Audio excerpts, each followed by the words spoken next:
Whenever people ask me, how can I come to Japan to study? They think that coming to Japan is very expensive, or they have to be a brilliant student, or they must already be studying in a top university in India to study in Japan. Most of us, we grew up thinking that to study abroad, we have to take a big educational loan, we have to stress out our parents, and we have to spend years paying that money back. But there is actually one path which pays you to come to Japan for free and study here for free. Hi అండి, నేను మీ శౌర్య. అందరూ బాగున్నారు అనుకుంటున్నాను. I will make this video in English so that even the non-Telugu speakers can understand who want to come to Japan and study in Japan. So I am Shaurya. I have been living in Japan since 2021. And in this past few years, I have met a lot of Indian students who came from India to Japan in this path. They didn't pay a single rupee for their education and not even for the flights. In the past few months, I have spent a lot of time really understanding what this scholarship is, how it works, and how can I guide the newcomers to come from India to Japan, because the rules and regulations can be so complex sometimes to understand. So, if you're a pure beginner, if you have never heard of this scholarship, or if you have heard of it and have some doubts, this is for you guys who genuinely want to come and study in Japan. I will tell you in simple words what is MEXT Scholarship. MEXT MEXT. So MEXT Scholarship is a scholarship funded by the Japanese government to find a talent across the world. The Japanese government is looking for the people who can be a bridge between Japan and that country. Who are eligible for this MEXT Scholarship? Simple. If you want to do bachelors in Japan, if you just completed 12th, or if you are in 11th grade, you can apply for this MEXT Scholarship for bachelors. If you have completed your bachelor's or about to complete, maybe you are in your final year or the penultimate final year, which is the third year, then also you can apply for this scholarship. Or if you have completed master's in India and then you want to do PhD abroad in Japan, then also you can apply. And finally, if you're already a working professional, then also you can apply. But there are different conditions for each of these different categories. So I will explain all these conditions one by one in this video. So this page is the one which you should refer to know which category you fall into. For the students who want to join in Japan after 12th grade, this is a track. So when you see, this is a stipend which the government is offering you, which is 1,17,000 Japanese yen, which is approximately 65,000 Indian rupees per month. If you look at after bachelor's, which is a master's program, you'll get a stipend of around 1,43,000 yen, which is approximately 79,000 Indian rupees. And then if you want to come after master's for PhD research, then it is around 1,45,000 Japanese yen, which is around 80,000 Indian rupees. And if you're a working professional, there is a program called the Young Leaders Program. And with that program, you can apply if you already have working experience and want to come to Japan. Then you can get paid 2,42,000 Japanese yen, which is 1,33,000 Indian rupees, as a monthly stipend. Now, the big question I get is this money enough to survive in Japan? The simple answer is yes. It is totally enough to survive in Japan, because your education is completely paid. This is the extra money which the government is giving you to live in Japan. So this money will be utilized for rent, utilities, food, and traveling. And you can also save a little based on your spending habits. But this is purely very nicely sufficient for a student to earn this much in Japan right after 12th or bachelor's, and also survive with enough money left. And along with that, if you are coming as a student, then you can earn a little extra money, because there is the opportunity to do the part-time job in Japan. And the part-time job rule is you can work up to 28 hours per week. Okay, 28 hours per week. That means around, you can easily get around 28,000 Japanese yen per week, because the per hour rate in Japan is 1,000 yen. It's the minimum rate. So at least you will get 28,000 Japanese yen if you are working 28 hours a week. So apart from the stipend which you're getting, you can earn extra money by doing the part time job. Before getting into the details of MEXT, let's understand why is Japan paying you to come to Japan? Japan could have said, like any other foreign country, okay, you take a big bank loan, then come to our country, study, and pay the bank loan, etc. But why is Japan paying you to come to Japan? So the answer is Japan has a problem with aging population. There are many people in Japan who are aged more than 80 and above. So, to beat the aging population, Japan needs some young talents in their country. The stat says that Japan requires more than 6.7 million foreign workers by 2040 to beat its aging population and also its economy. That means Japan is looking at 67 lakhs of foreign workers in the next 15 to 20 years. So we have to understand that this is just not some charity which Japan is donating money and giving you money to come to Japan. It's a strategy for Japan to hire young and ambitious talent in their country. And I want you guys who really want to come to Japan to look at this perspective. You are not begging for an offer. You are not asking, please give me this opportunity. You are showing that I have this talent, so you get me. So you pay me and I can provide it back to you. So that is the attitude shift I request from you guys, because Japan has the requirement of young people to come to their country right now. Because this is a strategic move by Japan, Japan almost removed all the roadblocks, all the financial roadblocks which you could have. For example, even the administration fees is completely waived off. So if you look at it, it's 100% tuition fee, 100% tuition fee, including the university entrance exams, is completely waived off. A round trip fare, flight from India to Japan and back, one round trip is completely sponsored by the scholarship. And this is the best part. This is a biggest roadblock for coming to Japan, which is the Japanese language. And the scholarship says you don't need to learn Japanese language before applying for the MEXT scholarship. If you know Japanese language a little, it is good, but it is not compulsory to know Japanese language to apply for the scholarship. And also, if your course has the requirement of Japanese language, the government will pay you stipend to join a Japanese language school and learn the language before coming to Japan. So they are paying you to learn the Japanese culture even before coming to Japan. So that is the biggest benefit of this MEXT scholarship. Before I get into the details of how to apply for the MEXT scholarship and exactly who all are eligible, I will quickly explain the timeline of the scholarship, because the window is just 15 to 20 days or at max 30 days of window. So I will explain the timeline first and then we'll go into the details. The application, it starts in April, usually late April. So right now, by the time of recording of this video, the applications are open. So please hurry up if you want to apply for this scholarship, because if you're applying now in this year, that means you want to join next year. So it's a full 1 year before you're applying. So if you're applying in 2026, that means you'll be joining in 2027. So you have to be very sharp on the deadlines. So I want you to really understand the timeline of this process. The applications open in April and they are open till mid-May for some categories and end of May for some categories. The details must be checked on the website. I'll also share that link. And then after you submit the application, there will be a screening round from the concerned people.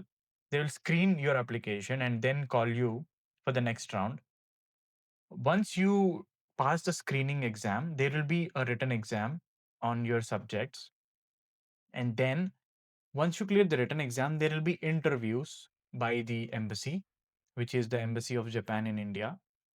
And then after you clear the embassy, then your name will be given to the MEXT scholarship saying, we have shortlisted these candidates from our country, because every country has this scholarship eligibility. So every country will send their candidates list to the MEXT governing body in Japan. That happens in August and September. You'll get a final confirmation that you have successfully cleared the MEXT scholarship and you received it. And your joining could be either in April or September based on where you want to join and what is your course. Just remember that the application window is at max 4 to 5 weeks. So please be really careful of these deadlines. So don't miss this opportunity. I'm saying this because if you are looking at this video a little closer to the deadline, then you have to really hurry up. Now let's get exactly into the process of how to really apply for this next scholarship.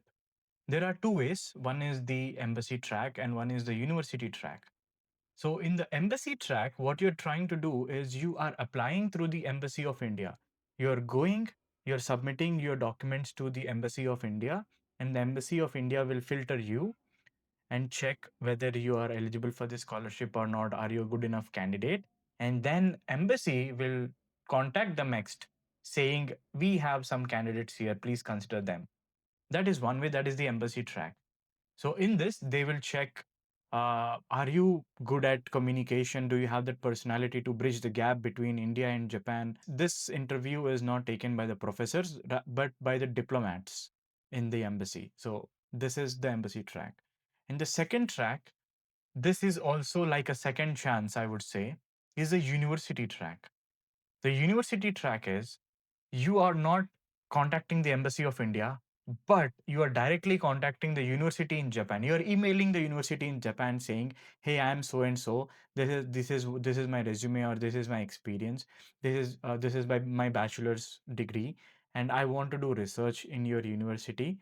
And my bachelor's research or my bachelor's topics align with your research. So please consider me in your laboratory or in your university." So this is how you are contacting the professor of that Japanese university. You are persuading them to select you. So if that persuasion is successful, the professor will recommend you to MEXT, saying, okay, I got this candidate from India. He's good fit for my research. He's good fit for my laboratory. So I want MEXT to sponsor him so that he can come and work with me. So this is the second way. You are either taking the embassy track or taking the university track. And one more important rule to remember is you cannot apply for both of them at the same time. For example, if you're going through the embassy track, which is like the most common track, most popular track, you cannot apply simultaneously at the same time for the university track.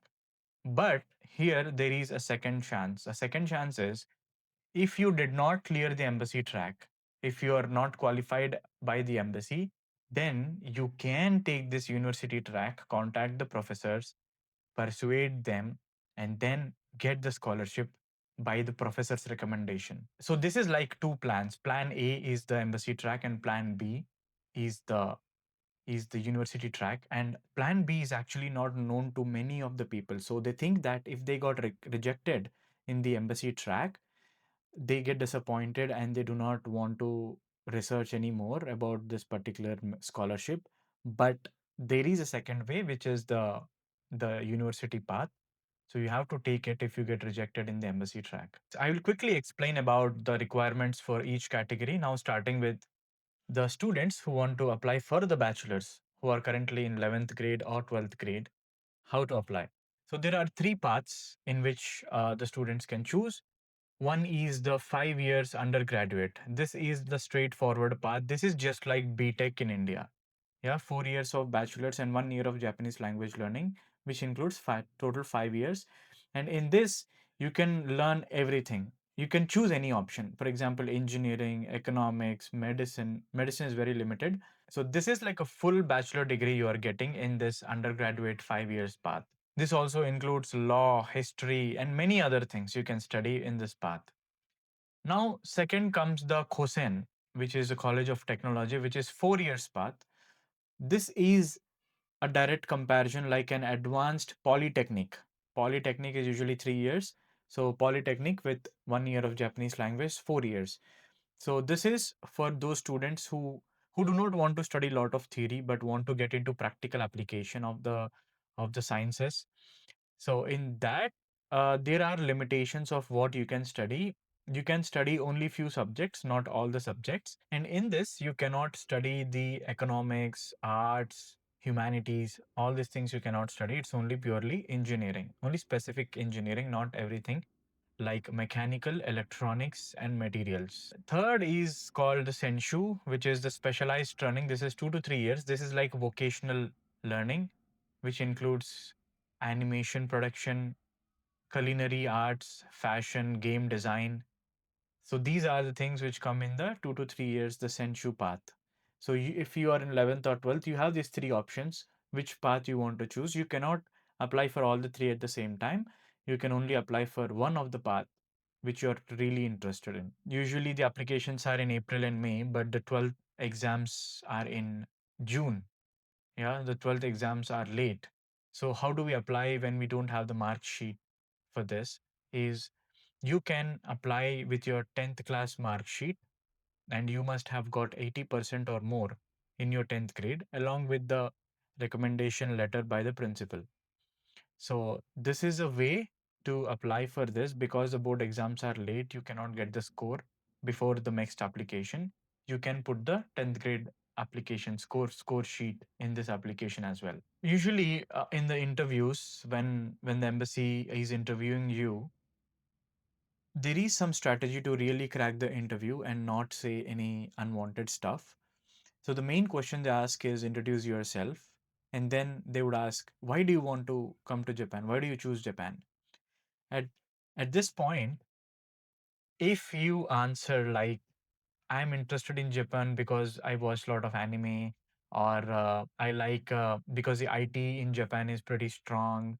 If you give this general answers, honestly, this is not what the embassy people are looking for. Not just the people who are interested in anime, so they want to come to Japan. They are really looking for people who can be a bridge between India and Japan in the future, who can connect the two countries technologically, who can be the ambassadors of India in Japan. So these are the people which the embassy is really looking for. So your answers must be more in that direction. So this is where you have to think very seriously about your future role, on why they will choose you. They will choose you because you have that skill to fill in that gap of a person who can bridge the two countries. So, for example, you can say that this is just an example, that my interest is developing robotics for elderly care, and Japan has a lot of elderly care. And you can also use the same technology which you have developed back in India and help the elderly people in India. So this is a way for a cause. You are here for a cause, and you are using the technology in Japan to improve the technology and also use it worldwide.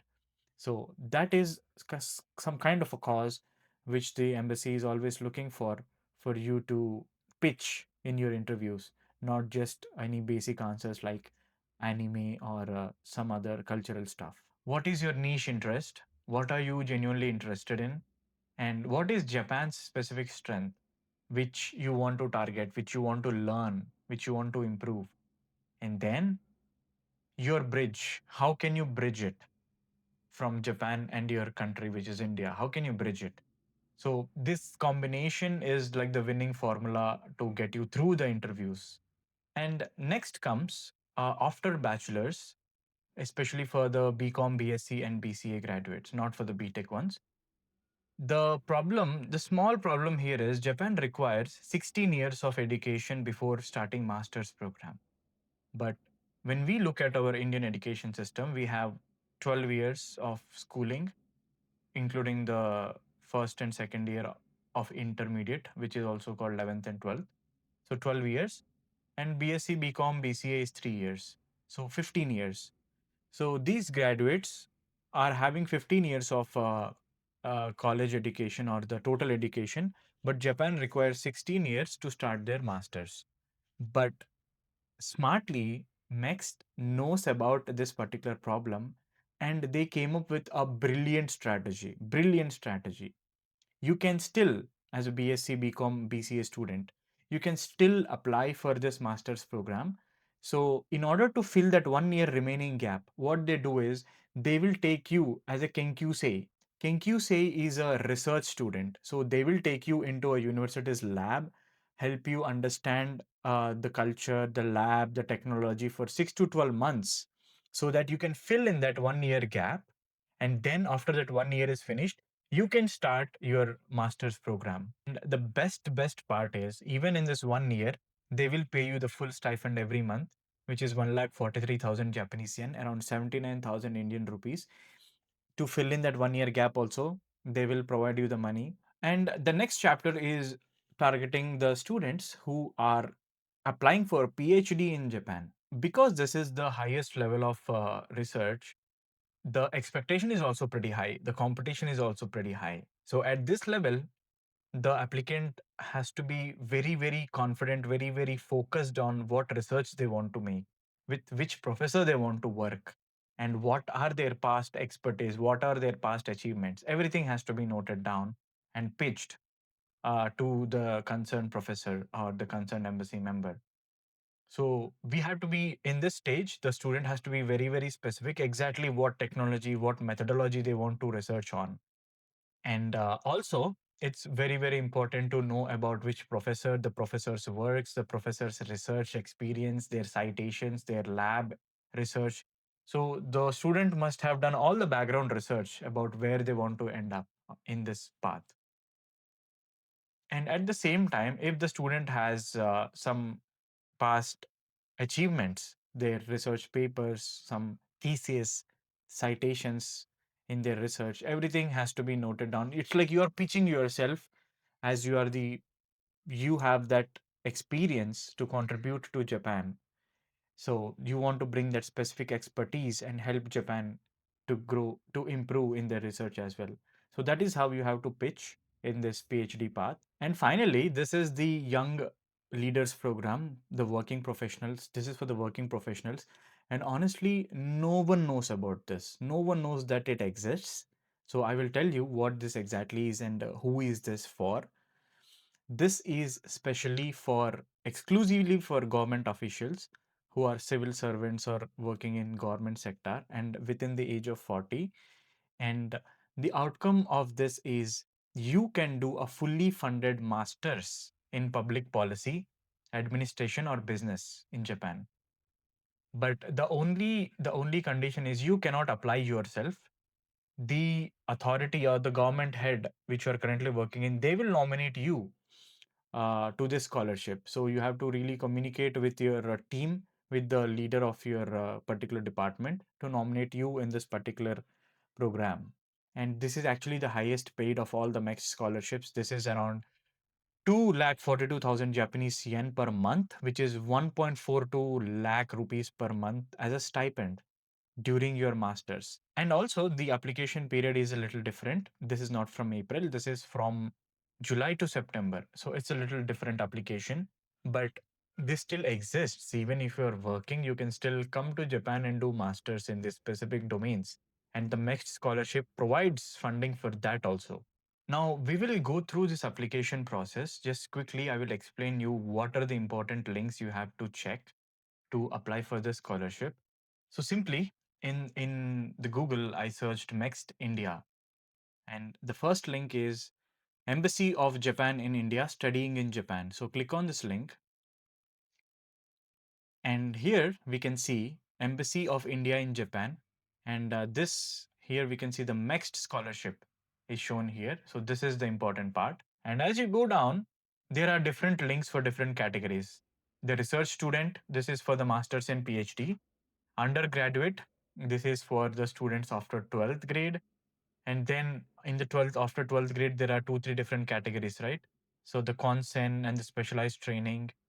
And not only that, there is teacher training students, MEXT scholarship, and young leaders program and all.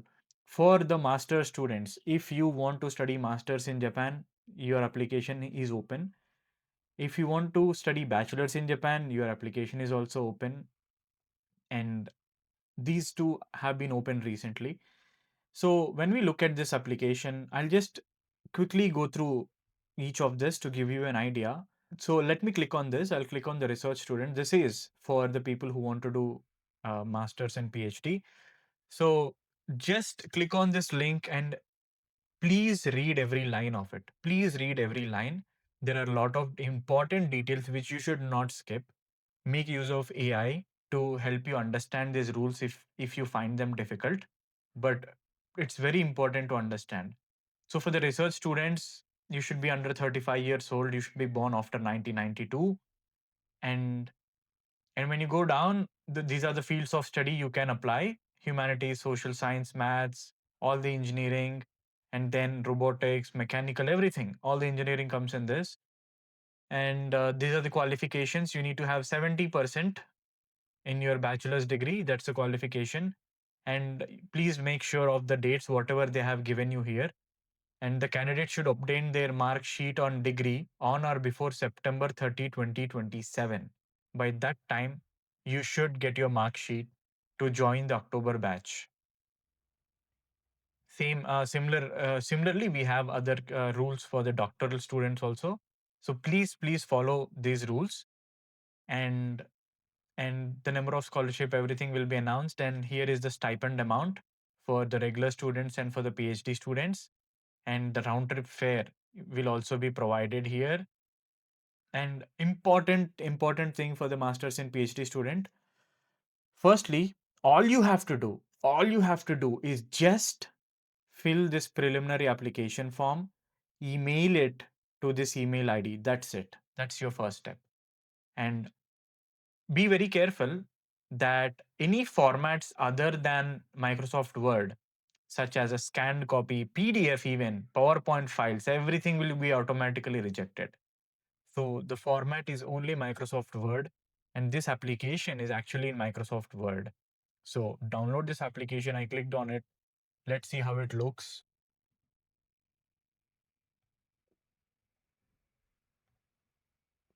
All right, this is how it looks. This is how it looks after downloading. So this is a pure Microsoft Word file, and you have to fill in this as it is.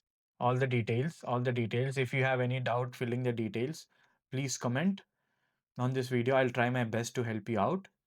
So do that and email it. That is your first step. No need of any documents gathering, especially only for masters and PhD students right now. No need for all the accumulation of documents and stuff. Just fill this form. But and the application deadline, be very careful. The application deadline is 15th of May 2026. All right. So please hurry up. At least if you're in the last moment, quickly fill the preliminary application form, this one, and email it to this email ID. And you have the contact information, whom to contact for doubts. And the timeline is given here for the written test and the interview. All right. And if you want to know more details, and I highly recommend it, please click on this link on the top, application guidelines, and you see a big PDF. Yeah, it's just 11 pages. Take your time to read it, but extremely important. Please read this. This is like your responsibility to read it. You have to be aware of everything which this has to offer, the guidelines of this particular scholarship. So check these things. There is a proper timeline mentioned in this document, and what all documents you have to submit in the future along with the application form is also defined. All right. So please go through this 11-page document in detail. This is you can go through it in 1 or 2 days and then fill the preliminary application form and just submit it before the deadline. And now going back to the students of after 11th and 12th. Quickly going to the students. I'll check this link first. The undergraduate students. Yeah, this is for the 5 years, 4 years of Btech or Bachelors, and 1 year of Japanese language. And what all you can learn here is mentioned in this: fields of study, social sciences and humanities, right? Natural sciences, and all the fields which you can study in this are mentioned here. And you must be born after 2002 April 2nd. That is a requirement of the age requirement. And what qualifications do you need? You need a minimum 80% marks required for this. So please read this page for the undergraduate who want to join in the undergraduate after 12th. And what stipend will you get? Actually, I said 65,000, but here it is rupees 68,800. So it is actually 3,000 more than I thought, right? And there are up to 12 applicants who can successfully pass the screening. Okay, 12 will look like a small number, but trust me, guys, this is extremely possible to clear this. Please do it. Round trip fare is included. But look at the documents required. Along with the application form, you have to submit the certificate of health, a recommendation letter, and also some list of documents you have to submit. Not like the master's students who want to apply for masters. Initially, they just have to fill the preliminary application form. But the bachelors who want to apply for the bachelors, you have to send more documents, not just the application form. So please check this website. I will give the links in the description. Please check this and check each of these links and exactly what you have to submit. Don't miss any of them. And and these documents you cannot email. You have to post it. You have to post it to the consulate. And depending on which state you are located in, the documents have been listed here. See, for example, for West Bengal, Bihar, Jharkhand, and Odisha, you have to send to the Consulate General of Japan in Kolkata. And for Tamil Nadu, Pondicherry, Kerala, Andhra Pradesh, and Telangana, you have to submit to General of Japan in Chennai. And this is the address.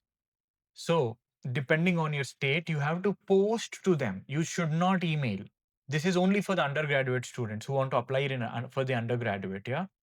So, check this website. Very detailed, very, very important. But the good news is the deadline is 25th of May, not 15th of May like the master student. It is 25th of May because you have to, accumulate a lot of documents, get some recommendation letters, get some medical checkup done, everything done, right? And you have to post it. So that's why there is some 10 days of extension of the deadline. But please do it before deadline. And if you want to know past examination questions also, it is in this link. So all the resources which you want are in this embassy website. Please do check it out. Please do check it out. And also, if depending on your state, check the link of the consulate as well. If I click on this link of Chennai, they gave full details. What is the posting address? Whom should you post? You see, 2026. Uh, the application for 2026 is now open. This is what they have mentioned, and application guidelines and forms have been given in the Chennai consulate website also. So, guys, please check this website. It's very important. Don't miss any of the links. And which address to post is also mentioned here.